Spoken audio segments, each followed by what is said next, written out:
selamat pagi. Assalamualaikum anak-anak. Gimana kabarnya hari ini? Semoga tetap dalam keadaan sehat dan tetap semangat belajarnya.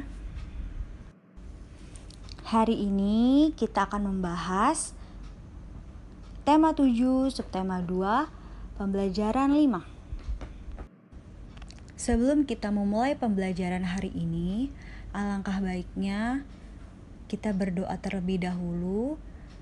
Berdoa dipersilahkan. Anak-anak, kemerdekaan yang diperoleh bangsa Indonesia diperoleh melalui perjuangan yang tidak mudah. Para pejuang sangat bersemangat untuk meraih kemerdekaan. Ayo, nyanyikan lagu berjudul Api Kemerdekaan berikut ini dan nyanyikan kembali oleh kalian dengan nada dan tempo yang sesuai.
Ketika bangsa Indonesia memproklamasikan kemerdekaannya, ternyata banyak pihak asing yang tidak menyetujuinya.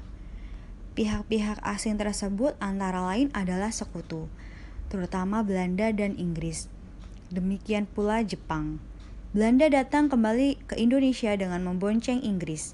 Inggris merupakan perwakilan sekutu di Asia Tenggara. Tentara Inggris ini diberi nama AFNEI, di bawah pimpinan Jenderal Sir Philip Christison. Inggris bertugas melicuti senjata tentara Jepang yang masih ada di Indonesia, serta membebaskan tawanan perang sekutu. Kedatangan Inggris ternyata juga diboncengi tentara sipil Belanda yang disebut dengan Nica. Mereka tidak menghormati kedaulatan bangsa Indonesia. Perlawanan rakyat pun terjadi di mana-mana. Perjuangan rakyat dalam rangka mempertahankan kemerdekaan Indonesia dilakukan dengan dua cara, yaitu perlawanan fisik dan diplomasi. Perlawanan fisik menggunakan kontak senjata, sedangkan perlawanan diplomasi dilakukan melalui meja-meja perundingan. Perlawanan fisik pun terjadi di berbagai daerah, antara lain, yang pertama adalah pertempuran 10 November di Surabaya. Peristiwa di Surabaya merupakan rangkaian kejadian yang diawali oleh AWS Malabi pada tanggal 30 Oktober 1945. Terjadi pertempuran yang hebat di Gedung Bank Indonesia di Jembatan Merah. Akibat pertempuran itu menewaskan Brigjen Malabi, sehingga Inggris memberi ultimatum agar rakyat Surabaya menyerah kepada sekutu. Rakyat Surabaya yang diwakili Gubernur Suryo menolak ultimatum Inggris. Akibatnya, pada tanggal 10 November 1945, pasukan Inggris mengarahkan pasukan infanteri dengan senjata-senjata barat dan menyerbu Surabaya dari darat, laut, maupun udara. Yang kedua ada Bandung Lautan Api. Pada tanggal 23 Maret 1946, terjadi sebuah peristiwa yang menyebabkan Bandung disebut Bandung Lautan Api. Peristiwa itu adalah terbakarnya kota Bandung sebelah selatan akibat politik bumi yang hangus diterapkan oleh TKR. peristiwa itu terjadi karena setelah adanya ultimatum perintah pengosongan Bandung. Yang ketiga ada peristiwa Medan Area.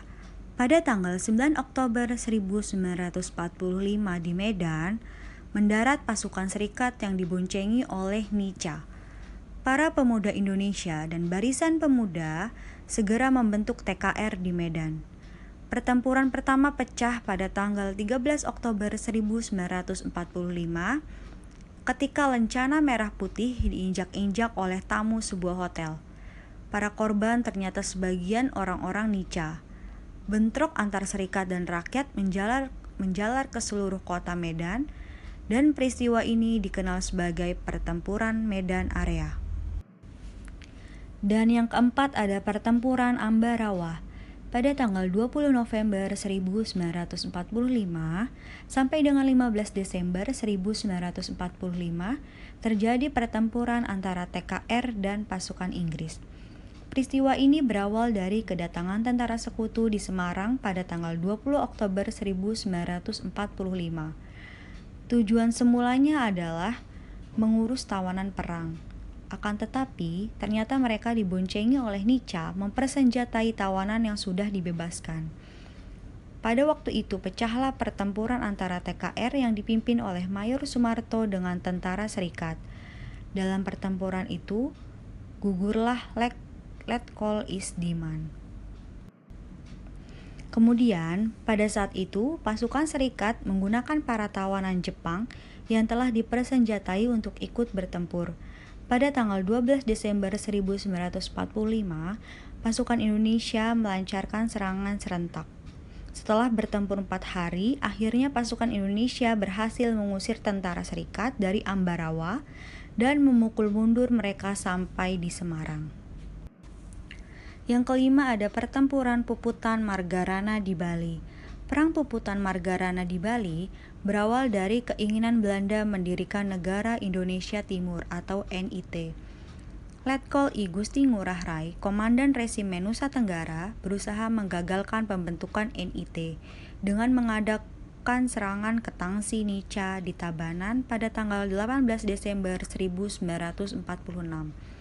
Pada tanggal 20 Desember 1946, dengan kekuatan besar Belanda, melancarkan serangan dari udara terhadap kedudukan Ngurah Rai di Desa Marga. Dalam keadaan kritis, Letkol I Gusti Ngurah Rai mengeluarkan perintah puputan yang berarti bertempur sampai habis-habisan. Gugurnya Letkol I Gusti Ngurah Rai beserta seluruh anggota pasukan dalam pertempuran tersebut memuluskan jalan bagi usaha Belanda untuk membentuk negara Indonesia Timur. Dilanjut dengan perjuangan secara diplomasi juga dilakukan dari perundingan satu ke perundingan yang lain. Antara lain yang pertama, perundingan Linggarjati dilakukan pada tanggal 10 November 1946 di Linggarjati dekat Cirebon. Dalam perundingan ini, Indonesia diwakili oleh Sultan Syahrir dan Belanda diwakili oleh Profesor Sermerhorn, dan hasil perjanjian ini adalah sebagai berikut.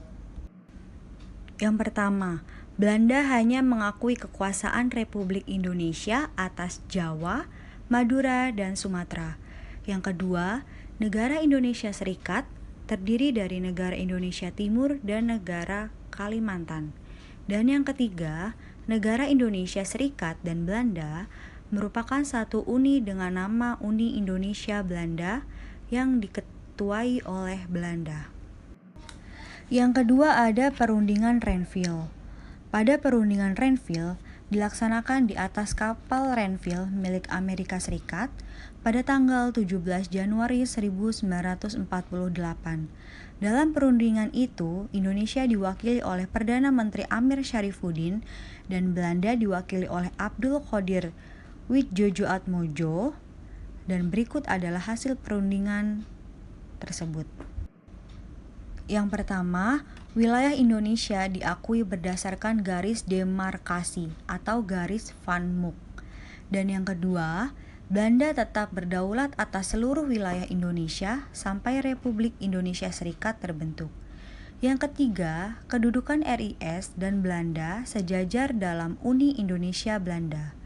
Yang keempat, RI merupakan bagian dari RIS. Dan yang kelima, pasukan RI yang berada di daerah kantong harus ditarik ke daerah RI. Yang ketiga ada perundingan Rom-Royen. Perjanjian Rom-Royen adalah sebuah perjanjian antara Indonesia dengan Belanda yang dimulai pada tanggal 14 April 1949 dan ditandatangani pada tanggal 7 Mei 1949 di Hotel Des Indes, Jakarta.